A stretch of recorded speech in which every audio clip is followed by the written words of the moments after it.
गुरु के साजे निवाजे प्यारे साथ संगत जी, प्यार और सत्कार से कहना धन निरंकार जी।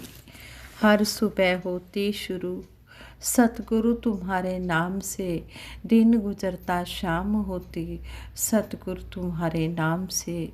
सतगुरु माता जी आप जी की कृपा से ये जो दिन रात का सफ़र व्यतीत हो रहा है आनंद में, इसी तरह यह अंतिम श्वासों तक आनंद में व्यतीत होता रहे, यही आप जी के चरणों में अरदास है, बेनती है, प्रार्थना है। सतगुरु माता जी आप जी का आशीर्वाद लेते हुए दासी ये विचार रखने जा रही है। आप जी परवान करें, अगर कोई गलती हो जाए तो क्षमा करें। हम प्रति वर्ष हम हर साल गुजरते हुए साल को विदाई देते हैं और साथ ही साथ नव वर्ष का बड़ी खुशी के साथ स्वागत भी करते हैं, परंतु भक्तों के लिए दिन, सप्ताह, महीना और साल अधिक मायने नहीं रखते। उनके लिए तो सभी दिन बराबर होते हैं। वे सुंदर जीवन को महत्व देते हैं। युग सुंदर, सदियां सुंदर, हर पल हो सुंदर, घर मानव जीवन हो सुंदर। यह कहना ब्रह्मज्ञानी भक्तों के जीवन पर पूरी तरह से लागू होता है, क्योंकि ब्रह्म ज्ञान के बाद उनका जीवन सुंदर से अति सुंदर और फिर परम सुंदर होता चला जाता है।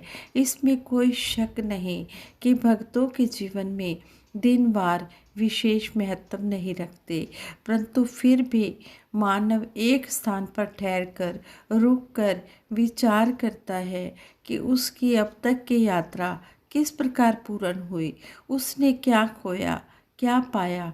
जब कोई पैसेंजर जर्नी करता है, यात्रा करता है, तब उसके लिए टारगेट या मंजिल ही महत्वपूर्ण होती है।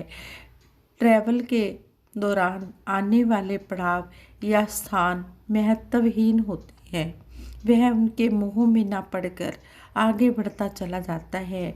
उसके दिल दिमाग में केवल मंजिल ही छाई होती है। फिर भी मील के पत्थर का अपना महत्व होता है।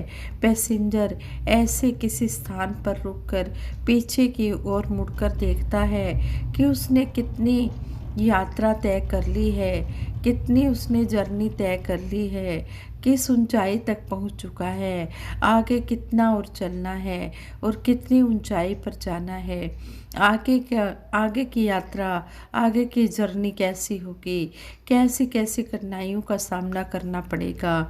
वह वहाँ से एक नव चेतना, नव उत्साह और स्फूर्ति लेकर आगे की अपनी यात्रा शुरू कर देता है। इसी प्रकार नए साल के समाप्त होने के साथ साथ हम बीते हुए समय का अवलोकन करते हैं, मूल्यांकन करते हैं। हम अपनी भौतिक और आध्यात्मिक उपलब्धियों का ब्यौरा तैयार करते हैं। हम देखते हैं कि हमने किस निर्धारित लक्ष्य की प्राप्ति की है और कहाँ हमसे भूल हुई है, हमारी भूल के क्या कारण हैं और उन्हें कैसे दूर किया जा सकता है। इसके आधार पर हम अपनी भावी नीति तय करते हैं। इस प्रकार का मूल्यांकन न केवल दुनियावी प्राप्तियों बल्कि आध्यात्मिक प्राप्ति के सब्जेक्ट के बारे में भी किया जाता है। यदि यह कहा जाए कि स्पिरिचुअलिटी के विषय में, स्पिरिचुअलिटी के सब्जेक्ट में मूल्यांकन अधिक आवश्यक और महत्वपूर्ण है, तो इसमें कोई शक नहीं होगा, क्योंकि मानव जीवन का मुख्य लक्ष्य ही स्पिरिचुअलिटी में पूरी तरह से प्राप्ति करना है। और इस टारगेट की प्राप्ति पर, इस टारगेट को अचीव करने पर न केवल इस जन्म का बल्कि अन्य कई जन्मों का फ्यूचर भी डिपेंड होता है। पूर्ण सतगुरु से ब्रह्म ज्ञान लेने के बाद मानव का मुख्य धर्म ईश्वर को हर एक में और हर एक को ईश्वर में देखना होता है।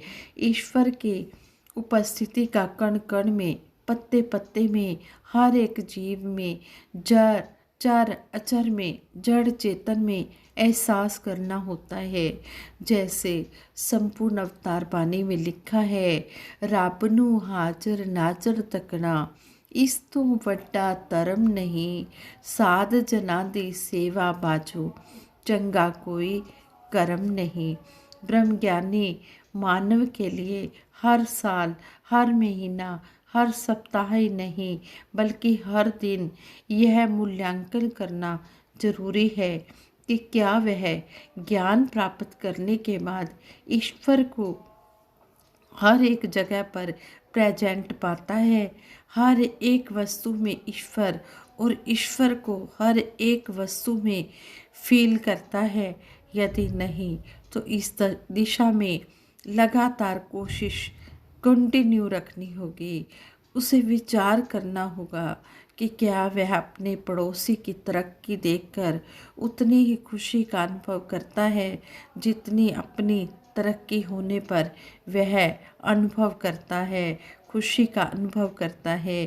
क्या वह ईर्ष्या से छुटकारा प्राप्त कर चुका है, क्योंकि ईर्ष्या ही समय पाकर नफरत को जन्म देती है और नफरत हिंसा को जन्म देती है।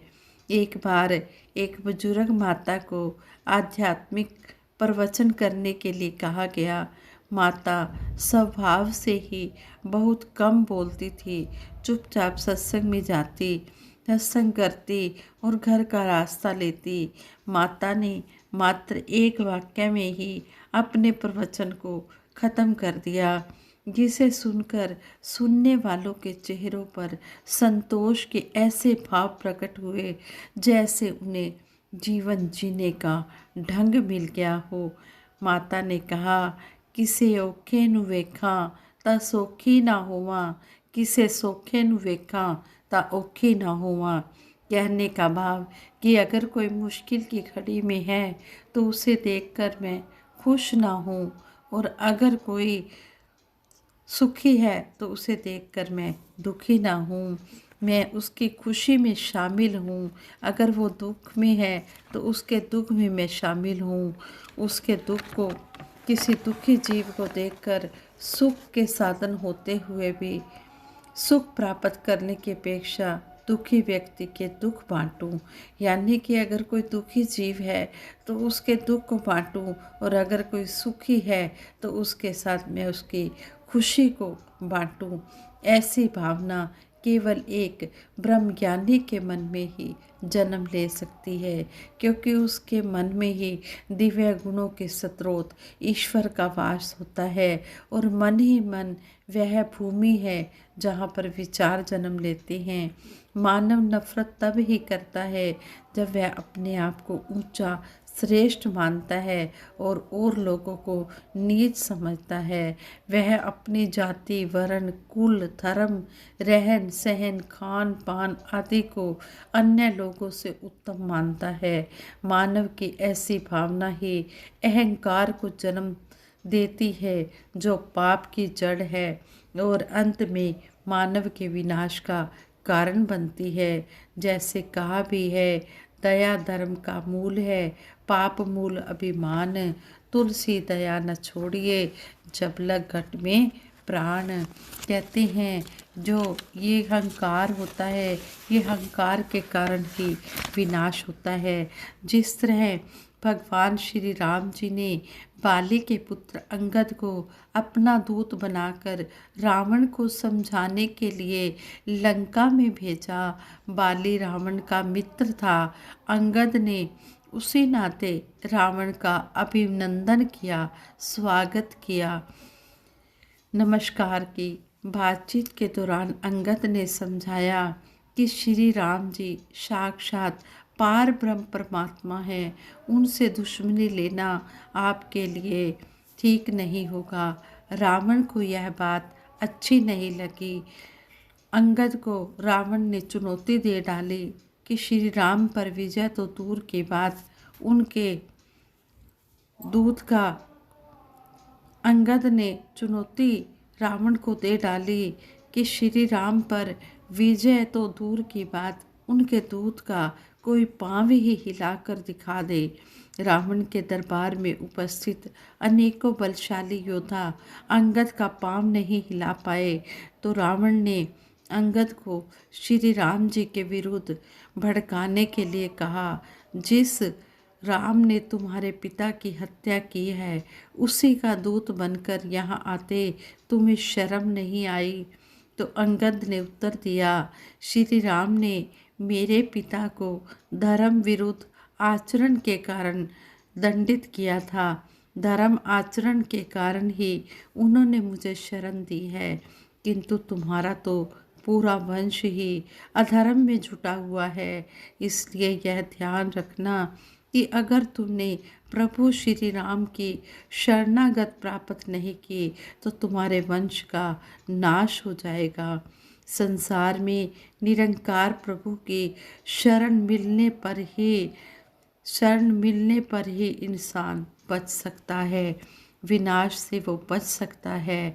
इसलिए आओ दातार के चरणों में यही अरदास करें कि सच्चे पातशाह हमें आप जी अपने चरणों से जोड़ के रखना जोड़ के रखना, क्योंकि आप जी के सहारे ही हमारा ये जीवन कट सकता है। ये प्रभु अंतर्यामी घट घट वासी हर एक जीव के अंतर की जानता है। ये सतगुरु बड़ा ही दयालु है, बड़ा ही कृपालु है, बहुत ही सर्वश्रेष्ठ है। ये किस तरह हमें इस ब्रह्म ज्ञान के साथ जोड़कर हमारे जन्म मरण के बंधनों को काट देता है और हमें उठना बैठना खाना पीना ये सारी विधियां हमें सिखाता है। निरंकार का परिचय कराने के कारण ये सतगुरु निरंकार से भी बड़े हैं। वास्तव में ये गुरु ही परमात्मा है, क्योंकि गुरु को जानने वाला भला इस निरंकार से अलग गुरु को जानने वाला भला निरंकार से अलग कैसे हो सकता है। हे प्रभु, आपको तो वही जान सकता है जिसे आप स्वयं जना देते हैं, और जानने के बाद वह जीव सदा के लिए आपका ही हो जाता है। इसलिए गुरु ही इस निरंकार का साकार रूप है। परमात्मा स्वयं निराकार स्वरूप में सब घट में जड़ चेतन में हर जगह समाया हुआ है। यह इसकी विशालता का प्रमाण है, इसकी व्याप्ति का साक्षात्कार, इस निरंकार का साक्षात्कार कराने वाला सतगुरु ही इसे बता सकता है, जो स्वयं इसकी सत्ता में रमा हुआ है। जो गुरु सीधे सीधे ईश्वर को बताने के बजाय तरह तरह के कर्म कांडों में उलझाते हैं, वे वास्तव में स्वयं ईश्वरीय ज्ञान से अनभिज्ञ होते हैं। इस प्रकार हम देखते हैं कि जीवन की परीक्षा में पास होने के लिए सबसे पहले गुरु की ज़रूरत है, और गुरु के ज्ञान द्वारा की जाने वाली भक्ति ही एकमात्र उस क्वेश्चन का आंसर है, जिसे ना दे पाने के कारण बार बार इस धरती पर जन्मना और मरना पड़ता है। ईश्वर को गुरु के माध्यम से जानना जरूरी है, और जानकर इस निरंकार की भक्ति करना इस ज्ञान को मजबूत करने का तरीका है, जिसके माध्यम से जीवन के सभी क्वेश्चंस का आंसर मिल जाता है। आत्म कल्याण की दिशा में आगे बढ़ा जा सकता है। वर्तमान में सतगुरु सच्चे पातशाह हमें ये निरंकार के साथ जोड़कर मानव के लोक सुखी और परलोक सुहेला कर रहे हैं। सतगुरु हर एक मानव को जीवन का पाठ पढ़ा रहे हैं, जिससे हमारे जीवन में प्रेम, भाईचारा, सह अस्तित्व को बढ़ावा मिल रहा है। मानवीय मूल्यों को अपनाकर ही इस भक्ति के रास्ते पर आगे बढ़ा जा सकता है। आज सतगुरु देव जी इस काम को अपने हाथों से कर रहे हैं, ताकि सारे विश्व का कल्याण हो सके और इस धरती पर रहने वाला मानव रहने के लायक बन सके। आवश्यकता है हम सब मिलकर सतगुरु के संकल्प का वाहक बने और अपना जीवन सार्थक करे। इस तरह हमें सतगुरु सच्चे पातशाह ने इस ब्रह्म ज्ञान के साथ जोड़कर जीवन जीने का हमें लक्ष्य भी समझाया है कि हमारा लक्ष्य क्या है। फूल बन जाते जहाँ पर कांटों की तीखी चुभन, फूल बन जाते जहाँ पर कांटों की तीखी चुभन, ऐसा मिशन मेरा मिशन, मेरा मिशन, मेरा मिशन। प्रेम की पूजा जहाँ है, रूह की आराधना, इंसानियत की वंदना, सत्कार की सब साधना, ज्वाला जला के ज्ञान की होता है होमे का हवन, ज्वाला जला के ज्ञान की होता है होमे का हवन। ऐसा मिशन मेरा मिशन, मेरा मिशन, मेरा मिशन। ये मेरा मिशन अमन और शांति का प्रतीक है। जैसा कि आप सभी ने 75वें वार्षिक निरंकारी संत समागम में देखा कि APJ अब्दुल कलाम जी ने किस तरह सतगुरु माता सुदीक्षा जी महाराज को शांति दूत का अवार्ड दिया है। सही मायनों में इस मिशन में जो ये शांति है, ये अमन है, ये सतगुरु की कृपा से ही है। सतगुरु हर एक मानव को इसी तरह जीवन जीने की राह दिखा भी रहे हैं और इस पर चला भी रहे हैं कि अमन शांति से हमने इस जीवन को महकाना है, दूसरों को भी सुख देना है और खुद भी सुखी होना है। हम इन बातों को अपने जीवन में कर्म रूप में उतारते हुए अपना ये जीवन गुजारते चले जाएं। दासी से विचार करते हुए बहुत सी गलतियां हुई होंगी, उन गलतियों के लिए भी दासी आप जी के चरणों में क्षमा प्रार्थी है और सबके भले की कामना के लिए, सबके सुखों के लिए सतगुरु माता जी के चरणों में दासी अरदास करेगी। सभी ने इस अरदास में शामिल होना है। तू ही निरंकार मैं तेरी शरण हाँ, मैनू बख्श लो। तू ही निरंकार मैं तेरी शरण हाँ, मैनू बख्श लो। तू ही निरंकार मैं तेरी शरण हाँ, मैनू बख्श लो। बोलिए सतगुरु माता सुदीक्षा सविंदर हरदेव जी महाराज की जय। निरंकारी राजमाता गुरु बचन अवतार की जय। साथ संगत जी प्रेम से कहना धन निरंकार।